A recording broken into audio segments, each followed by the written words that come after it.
Bonjour à toutes, bonjour à tous, bienvenue sur les ondes de Bac FM pour votre émission. Voilà, nous avons l'honneur, l'avantage, le plaisir d'accueillir quelqu'un dans ce studio que vous connaissez évidemment tous et tous ici à Nevers et puis dans le département également, et puis même hors du département. Il s'agit d'Olivier Broda. Bonjour Olivier. Bonjour. Comment vas-tu?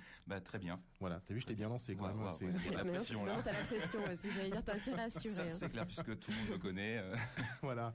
Non, simplement, vous savez que l'événement, on va dire théâtral de ce mois de janvier, qui devait avoir lieu dans quelques jours, qui a été un petit peu repoussé donc à la fin dimanche 29 et lundi 30 janvier. C'est donc Antigone de Sophocle, mis en scène par Olivier Broda, et donc avec le théâtre du temps pluriel. Et nous allons accueillir donc les premières représentations. Ce spectacle est en résidence depuis maintenant de nombreux mois.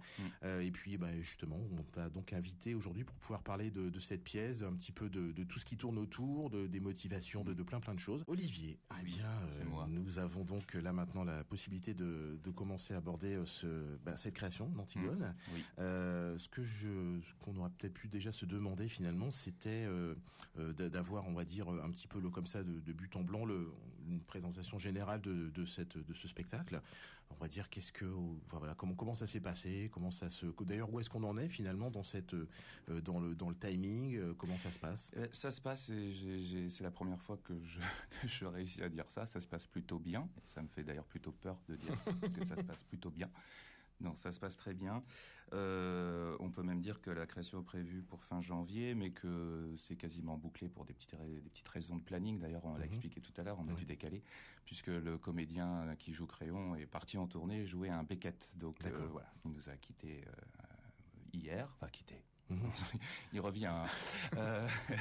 Du coup, voilà, on a repris là, on a eu la grande chance de pouvoir créer ce spectacle sur le grand plateau.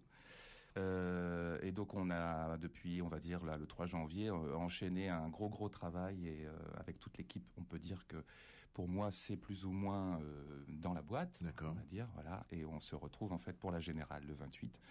Voilà, avec déjà des premiers ressentis plutôt positifs, puisque ça a déjà été présenté à quelques personnes. Et voilà, ces personnes sont plutôt ressorties avec un très beau compliment, c'est-à-dire une personne que je connais bien, à qui j'ai parlé du projet il y a 1 an et demi, et qui m'a dit voilà, ce que tu m'as dit il y a 1 an et demi, je le ressens sur le plateau. Donc voilà. C'est plutôt bien. Oui. Il faut dire aussi que j'ai... Mission accomplie, quoi. Mission accomplie. Semi-accomplie. Semi-accomplie, parce que maintenant, le principal, c'est de livrer ça au public. Et surtout, ma grande, j'espère, grande joie serait je vais le dire tout de suite, de faire un petit pied de nez à une personne que je ne devais pas nommer, qui un jour m'a dit, quand je lui ai dit que j'allais monter Antigone de Sophocle, m'a dit, c'est un théâtreux, qui m'a dit ça, qui m'a dit, faut arrêter de faire du théâtre pour les théâtreux. Voilà, je trouve ça dédaigneux. Je pense que ma plus grande, on va dire, ma plus grande joie serait que ce Sophocle, cette écriture, ce texte, soit entendu par un plus large public, et sans les prendre, sans être dans du populisme, parce qu'il y a une certaine exigence et une rigueur dans notre travail. Alors tu parlais tout à l'heure justement de cette personne à qui tu avais parlé de ce projet il y a déjà 1 an et demi. Donc ce projet date de quand en l'occurrence? Si tu veux nous donner un petit peu le déroulement. Oui, il date dans ma tête. Bon, ça c'est toujours dans la tête d'un metteur en scène ou d'un artiste. Ça je pourrais pas dater, mais depuis des années. Très concrètement, de façon on va dire factuelle, c'est juillet 2010 où il y a eu un petit événement qui a été le moteur de tout ça. C'est-à-dire que c'est le Festival d'Anjou, dans lequel notre compagnie a remporté un concours, j'aime pas ce mot-là, c'est laid. Si, un beau concours, vous avez gagné. Voilà, mais bon, bref, ça veut dire tout et rien du tout. 3 prix qu'on a remportés, dont en fait un apport important d'argent qui est un apport en coproduction. Donc en fait, on se retrouve avec une espèce de cadeau empoisonné comme ça, une somme assez conséquente qui nous permet de se dire tiens, voilà, il va falloir maintenant, et ce falloir peut faire peur, mais quand on sait j'ai plein de textes que moi on me redonne cet argent, je repars sur des rails avec d'autres textes, mais je me suis dit, c'est le moment ou jamais pour un deuxième spectacle de réunir une grosse équipe autour d'un texte qui vraiment me traverse. Pour diverses raisons, par rapport à ces thèmes, pour moi c'est une pièce vraiment fondatrice. Et puis d'autres lectures que j'ai eu l'occasion aussi de visiter en fait à travers ce texte qui m'ont vraiment poussé, et puis plus personnel, une personne en particulier qui m'a dit c'est le moment ou jamais, et cette personne est un peu responsable avec aussi le Festival d'Anjou, on va dire les prix que nous avons remportés de cette grosse machine qui s'est mise en route. Voilà. Et puis j'ai présenté ça à Olivier Perronneau qui m'a dit Eh ben, allons-y. Allons-y. Et voilà. Et puis après, d'autres personnes à qui j'ai parlé du projet. Et visiblement, ma plus grande joie aussi, c'est d'avoir réuni 15 personnes quand même autour de ce projet. C'est pas rien. Ouais. Toutes les corporations. Et vraiment, c'est la première fois aussi qu'on peut être dans une telle exigence. Et puis, pas des moindres. Vraiment, là, je tiens à remercier l'équipe qui m'a suivi au bout d'un deuxième projet sur un texte aussi difficile. On m'a souvent dit, mais qu'est-ce que tu vas faire C'est un défi quand même, parce que c'est vrai que lorsque tu nous en as parlé, lorsqu'on en a appris la teneur, c'est vrai que nous, on a été aussi, alors pas surpris, on a été enchantés de ça, mais c'est vrai qu'on s'est dit, waouh, enfin, voilà, il faut... c'est une montagne. C'est un pari. Ouais. C'est une montagne à gravir. Moi, ce qui m'intéressait principalement, et c'est un petit peu mon travail se situe là, c'est-à-dire de la rigueur et j'aime la forme. Et en fait, contrairement à la tragédie, est avant tout une forme, c'est-à-dire quelque chose de très structuré. Voilà, cette alternance des épisodes, de la fable et des chants. Et mon gros défi était les chants. Alors que je peux vous en parler, il y en a 5, je peux vous en parler en long, en large, en travers. J'ai écrit une thèse dessus en lisant, voilà, enfin, tu l'as sous le nez d'ailleurs. C'est de la délation. Mais bon, moi, je ne demande pas au public d'être un exégète et de maîtriser tout ça, mais en tout cas, de cette forme de me dire, ce cœur, qu'est-ce qu'on en fait ? Et on en parlera, je pense, tout à l'heure. Mais voilà, ça a été le premier travail, c'est comment revisiter ces chœurs qui sont en général les choses qui interrogent le plus un spectateur ou même un metteur en scène quand on monte une tragédie. Donc la forme de la tragédie par excellence et celle de Sophocle principalement ont été aussi une grosse montagne à gravir, mais j'en suis heureux aussi du parcours qu'on a fait avec ce spectacle. J'espère que ça parviendra. Bien, j'espère. Alors, juste pour terminer sur cette petite partie, la traduction que tu as choisie, puisque tu sais, tout le monde sait que les auteurs, évidemment, ont été traduits de diverses manières, comme tous les auteurs. Toi, celle que tu as choisie est particulière. En fait, tout à l'heure, on disait quels ont été les moteurs. C'est ces prix, c'est des personnes qui vous poussent mais c'est aussi la rencontre avec la traduction de Jean et Mayotte Bolac. Aux éditions de Minuit, qui pour avoir lu, on va dire, pléthore de traductions, avec des versions magnifiques, mais qui m'a paru la plus proche de Sophocle dans le champ sémantique, sa rigueur littéraire. Et ça, vraiment, ça a été un choix décisif.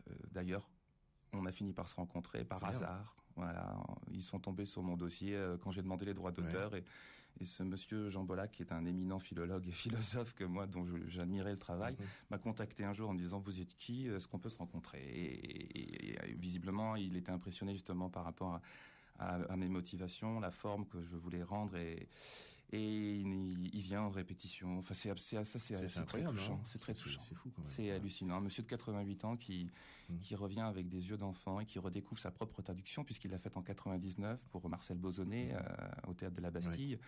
Et voilà, ça c'est aussi quelque chose pour moi de très très touchant, très émouvant. Et cette traduction-là, pour moi, ce sont des gens qui peuvent passer 4 heures sur le choix d'un vers, le choix d'un mot. Ils ont beaucoup travaillé avec Nouchkine à l'époque où elle a travaillé sur les Atrides. Voilà, et c'était des gens qui étaient en répétition de 9h du matin jusqu'à 21h. Voilà. C'est un peu des fous furieux et ça j'aime. Olivier, on va revenir un petit peu également sur on va dire, sur l'équipe qui forme cette Antigone, cette création, puisque tu t'es entouré de certains comédiens et certaines personnes que tu connaissais, et puis d'autres non. Oui. Est-ce que tu peux nous en parler un petit peu plus précisément, si tu veux ? Oui. C'était aussi dans le travail depuis que la compagnie est créée, d'être toujours en adéquation avec, pas spécialement de chercher des comédiens de composition, mais de toujours être connecté avec ce que moi je ressens à travers les personnages, les rôles. Donc les personnes de la compagnie avec qui on a l'habitude de travailler, il y a Nord qui est aussi connu comme moi et le Capitaine Nemo. Voilà, et après c'est aussi des comédiens vraiment Eve Weiss que certains ont déjà pu voir aussi dans certains travaux. Et puis après, autour de ça, des gens que j'ai rencontrés en tant que spectateur et après rencontrés en tant qu'humain. Voilà. Je pense dire que des gens une personne que je n'ai même pas vu jouer. Voilà. D'accord. Mais voilà, une espèce de ressenti, de choses évidentes comme ça. et qui fait que je n'ai aucun souci. Je suis pas quelqu'un qui se dit on va faire une audition ou voilà, c'était humain et en adéquation avec mes envies. Et puis aussi une autre personne, et c'est très jeune, pour voilà 22 ans, qui est une ancienne de mes élèves. Donc voilà, comme quoi ça mène à tout. Voilà, et qui est Maëlle de Quiette, et qui en plus a fait des compositions au violoncelle. Voilà, c'est-à-dire qu'elle est comédienne dans le spectacle et elle fait partie du chœur et qu'elle mène les parties musicales en fait de la tragédie de Sophocle. Voilà. Donc c'est vrai que toutes les compositions musicales qui sont dans ce spectacle ont été totalement créées. Hein. Totalement créé. Donc voilà, ça a été le premier travail autour des chœurs. Voilà, c'était de partir d'une autre lecture qui m'a beaucoup touché, c'est-à-dire de Florence Dupont, une autre helléniste très très importante, qui a écrit un livre il y a quelques années qui est un petit peu un pavé dans la mare, qui s'appelait Aristote ou le vampire du théâtre occidental, voilà, qui dit, pour résumer très sommairement, que Aristote nous a un peu pourri notre vision du théâtre contemporain, moderne et contemporain, puisque c'est il a laissé des traces vraiment, on va dire, encore aujourd'hui. La forme du théâtre, c'est celle, on la doit à Aristote, c'est-à-dire qu'Aristote n'était pas athénien, et voilà, il arrive à Athènes, il voit une tragédie, il voit des chœurs auxquels il ne comprend pas grand-chose, et puis il voit une fable. Et lui, il extrait la fable et met de côté l'aspect culturel et cultuel des chœurs, qui étaient en fait musicaux, qui étaient des événements voilà, comme disait Brecht, la tragédie, c'est une espèce de feu d'artifice, de poudre qui s'éclate dans le ciel et qui disparaît aussi vite qu'il est apparu.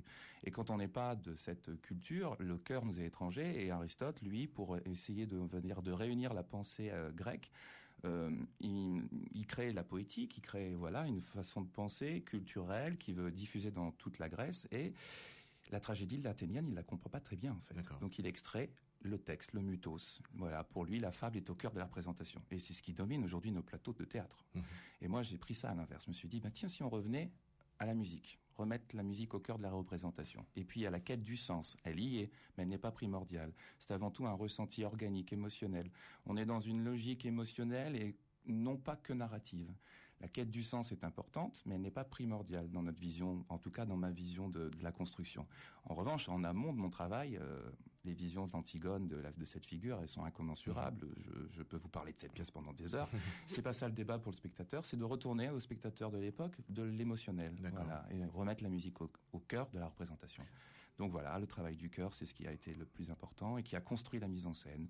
Maëlle au violoncelle, 3 autres filles, dont Ève, Anne-Laure, le Coryphée, etc. Et de travailler avec Raïm Isaac au niveau de la direction musicale du chœur. Et donc finalement, ça apporte quelque chose, c'est de retrouver un peu les fondements, comme tu disais, de toutes les motivités. Enfin, c'est vrai que l'on a pu assister à des séances dans lesquelles évidemment elle chantait. Donc elle récite et elle chante. Oui, c'est de retrouver la fonction lyrique du chœur de l'époque. Donc c'est voix parlée, voix chantée, ça se retrouve. Le chœur, c'est quoi? C'est être ensemble, et puis parfois c'est être des individus. C'est une espèce d'hydre à 4 têtes. Voilà, elles sont différentes, elles ont été choisies aussi pour ça. Elles ont des tessitures, elles ont des physiques, elles ont des tempéraments. Ce sont des êtres humains différents, heureusement, et c'est ce qui fait que c'est organique sur le plateau. Et en fonction de ça, voilà, et des capacités de chacun, on a construit, puis on est allé parfois loin dans le chant. Mais c'est ne pas entendre le chant, le reprendre dans la fonction lyrique de l'époque, et non pas un chant comme c'est pas le cœur de l'armée rouge, que vous allez voir, on est d'accord. On est parti avec Maëlle sur des choses très simples, on élague. Donc musicalement, on est parti sur du Arvo Pärt, comment en 3 notes on est capable de faire une musique verticale et pas horizontale. C'est-à-dire on n'est pas dans une émotion mélodramatique, on est dans une tragédie. Donc ça parle de la terre aux cieux. Donc quelque chose des musiques comme Gorecki, Arvo Pärt, des choses simples mais qui nous traversent de façon verticale. Qui vont en correspondance avec le sacré qu'il y a dans... Voilà, je suis pas du tout dans quelque chose d'une quête religieuse, mais il y a quelque chose de sacré à essayer de déterrer dans la tragédie. Voilà, c'est ce qu'on a essayé de faire principalement avec le travail du chœur. D'accord. Mais aussi de la scéno et de tout ça, tout a été... Voilà, dans ta mise en scène, tu l'as pensé.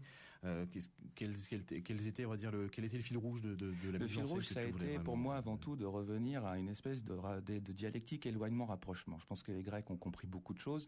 Comme disait Godard, quand il y avait la crise et que la Grèce est en train de...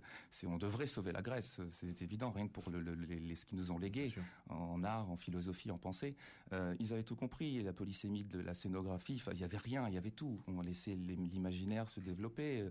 Il y avait quelque chose aussi c'était du théâtre, c'était des hommes qui se travestissaient, un peu comme plus tard Shakespeare. Voilà, on assumait, on va dire, les masques, le côté factice du théâtre. Moi, je suis reparti de ça. Sophocle a inventé, au début, c'était un comédien, protagoniste, deux théragonistes, et Sophocle invente le trithéragoniste. Il va jusqu'à inventer 3 comédiens qui vont tout jouer. J'ai repris cette forme. Il n'y a que 3 comédiens qui jouent tout. Laetitia Lambert joue Antigone. C'est une belle rencontre aussi humaine et artistique, voilà, qui joue Antigone, mais aussi Tirésias et Eurydice. Je trouvais ça important qu'il n'y ait pas que la focalisation sur cette figure qui donne le nom à la pièce. Il y a Sylvain qui joue 4 rôles, Sylvain Fontimpe aussi, une autre belle rencontre. Et puis, j'ai fait exprès de garder le protagoniste principal, Créon, Alain Massé, un grand comédien que j'ai pu rencontrer en tant que spectateur à Paris et après humainement, qui lui n'endosse qu'un seul rôle, celui de Créon, parce que pour moi, Antigone, en fait, c'est la tragédie de Créon. Voilà. Donc, reprendre cette dialectique de l'époque, 3 personnes qui jouent tout, un chœur, et puis dans la scénographie, quelque chose de très, très ouvert. On est parti avec Noël Gineffry, la scénographe. Ça, je vous parle même pas non plus de cette rencontre. Et d'Aurore pour les costumes, sur des tableaux. Moi, je suis très pictural, très musical. Je vous ai parlé d'Arvo Pärt tout à l'heure sur les influences musicales de Gorecki, sans être dans des épigones, de copier, enfin, vraiment d'extraire l'essence de ce travail. Moi, c'est Velikovic. On est parti sur les tableaux de Velikovic, qui sont un peintre qui me touche beaucoup. Et on a construit une scénographie très simple, qui, grâce aux lumières, voilà, on est dans de l'ouverture, voilà, et pas de la fermeture. C'est un peu ce que moi je fuis au théâtre, le réalisme, certes, mais surtout de ne pas imposer au spectateur ce qu'il a à voir, de lui laisser donner son propre sens. Voilà. C'est un peu le fil du travail qu'on a essayé j'espère. Bah oui, en tout cas, le décor qu'on a pu découvrir, nous, en tant que privilégiés à la Maison de la Culture, en effet, inspire beaucoup, et c'est vrai, finalement, se colle avec tout le reste. Voilà, quelque chose de très uniforme, très uni. Voilà. Il faut que ça soit cohérent et... C'était le but, même aussi dans l'organicité du chœur, un violoncelle, quelque chose qui est proche de la voix humaine, donc quelque chose qui n'est pas pris en acoustique. Et puis un travail avec Étienne Bultinguer, une autre rencontre hallucinante, parce que pour la petite anecdote, c'est quelqu'un qui avait déjà travaillé sur la traduction de 99 des Beaux-Lacs. Et je ne le savais pas. Et quand je le connaissais, il travaille avec Pierre-Henry, mais pour ceux qui connaissent, j'avais assisté un jour à un concert Pierre-Henry à domicile, et on parle, et... Voilà, et en fait, après, quand je lui ai proposé le projet, il m'explique qu'il avait déjà travaillé sur ce même texte avec Bauzonnet à l'époque. Et là, il a travaillé sur la matière contemporaine, on va dire sonore, qui alimente la fable, pour moi, qui est des matières dans la boîte crânienne de ces figures, en fait, de ces personnages. Voilà. On n'est pas dans des choses réalistes.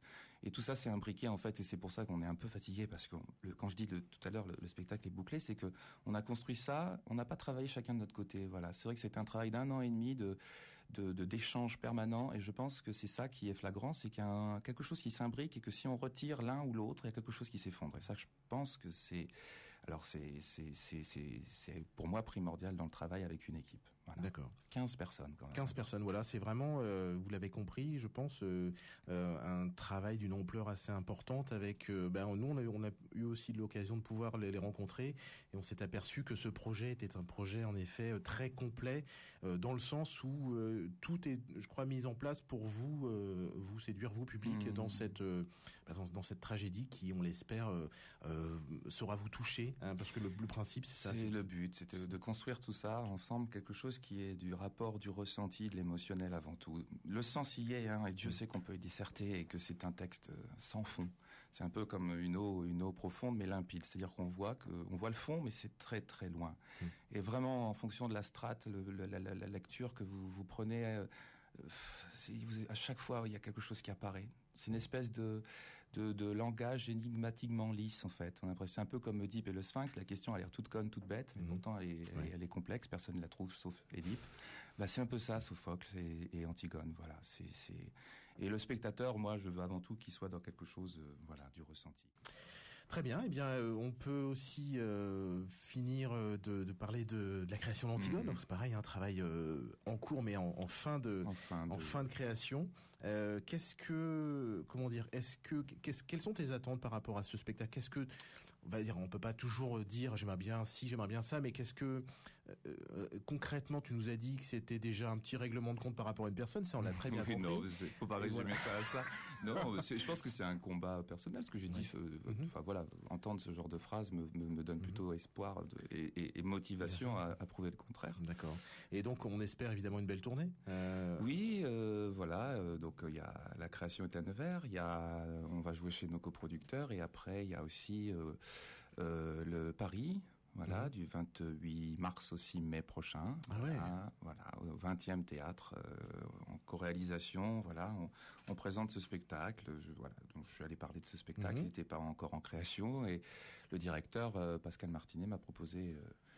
De venir jouer. Tous les jours ? Alors on est off le lundi, mardi. D'accord. Voilà, et ce que j'espère, c'est que le public sera le plus large possible et puis que ce spectacle a tellement été une énergie réunie, une équipe que ce qu'on appelle une tournée. Voilà, moi je pense, qu'une tragédie comme ça, c'est l'époque.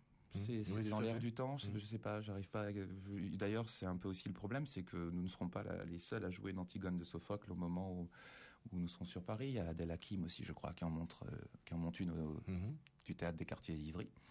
Donc, je pense que c'est aussi le reflet de quelque chose. Voilà, c'est que ce texte n'est pas monté par hasard. Bien. Alors, à vous, public nivernais et puis un petit peu alentour, de faire on va dire un peu le buzz sur cette création locale quand même, puisque c'est celle-ci qu'il faut défendre. Donc, venez nombreux voir ce spectacle et puis ensuite allez à Paris, la découvrir si vous ne pouvez pas la voir. En toute franchise, ça sera aussi deux formes différentes. La Céno a été pensée aussi sur grand plateau et petit plateau. Voilà, et donc on va gagner des choses en petite version qu'on va perdre sur le grand plateau. Enfin, il y a inversement des choses l'essence du travail sera là dans les deux projets. Le mieux, ce serait de voir les deux versions. Comme ça, vous donnez toute franchise. Ce serait bien de venir donc soit le 29, dimanche 29, 17h, ou soit le lundi 30 à 20h dans la grande salle pour découvrir la grande version. Puis ensuite, comme l'a dit Olivier, au 20e théâtre, au printemps, n'hésitez pas. Si vous êtes de passage sur Paris, en plus, ça fera super plaisir. Voilà, c'est l'occasion de découvrir deux versions différentes d'un même spectacle. Et puis, il aura peut-être en plus un petit peu évolué en plus. Je pense, oui, il y aura quelque chose de ce qu'on appelle d'approprié par les comédiens, même si le travail est déjà très solide, vraiment, très sincèrement.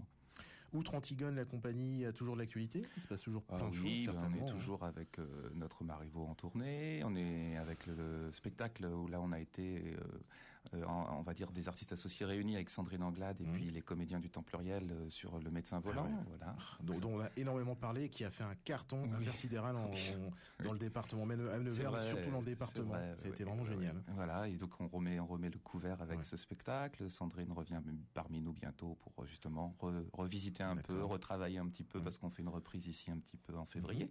En effet. Et puis des dates, Cognac, Chartres. Enfin, j'ai pas mon planning en tête. Et puis que dire d'autre, le jeune public aussi, qu'Anne-Laure joue et a écrit Motus. Et au fond de la boîte il y avait. Et puis déjà la genèse dans ma tête du prochain projet. J'en dis pas trop. Voilà, c'est pour revenir à une forme. Je crois qu'un jour, ou peut-être que ça sera le prochain projet. Ça sera probablement s'atteler aussi à... Je crois que j'aime les écritures et les formes. Voilà. Lagarste, la dernière fois, Dernier remords, une écriture formaliste, mais en fait qui est... La pensée en marche aussi, ça m'intéresse. Je me rends compte, Sophocle aussi, c'est les mots, c'est comment on argumente pour éradiquer une certaine forme de violence, de colère. Voilà, et je me dis, la forme par excellence, c'est l'alexandrin le formalisme et que moi je cherche à fuir et donner de l'organique là-dedans. Donc probablement encore un classique. D'accord. Peut-être un Corneille ou je ne sais pas. Voilà, je vous en dis pas plus. Très bien, on découvrira ça. Donc suivez l'actualité de la compagnie Théâtre du Temps Pluriel, puisque vous l'avez compris, ça bouge quoi. C'est tout le temps, c'est en perpétuel mouvement, et puis il y a plein de spectacles en tournée, une activité sur le département, évidemment dans toute la France, extrêmement active. Donc n'hésitez pas à les suivre. Je crois qu'il y a une page Facebook. Il y a alors je suis pas un pro. Moi, mais ça va venir, t'inquiète pas. Voilà, moi, ça Sofoc, ça me parle, Facebook, voilà. Non, mais bon, j'apprends. Voilà, renseignez-vous. Vous allez aussi sur le site de la Maison de la Culture, Oui. www.mcnn.fr. Vous êtes plus performant que nous. Voilà, vous avez la page pro dans laquelle vous avez les spectacles des artistes associés de la Maison de la Culture. Merci Olivier d'être venu aujourd'hui. Merci à vous. C'est pas toujours évident d'avoir cet espace de parole. Eh bien, voilà, écoute, c'est bien. En tout cas, c'était un plaisir. Bah ouais, mais moi aussi, très sincèrement, merci beaucoup. C'est fait, venez voir Antigone, vous ne serez pas déçus. En tout cas, ça vous parlera, de toute façon, ça vous transformera, ça vous fera réagir. Voilà, c'est le principe. Il y aura des aussi, échos. Automatiquement, c'est le principe. Donc, 29 et 30 janvier.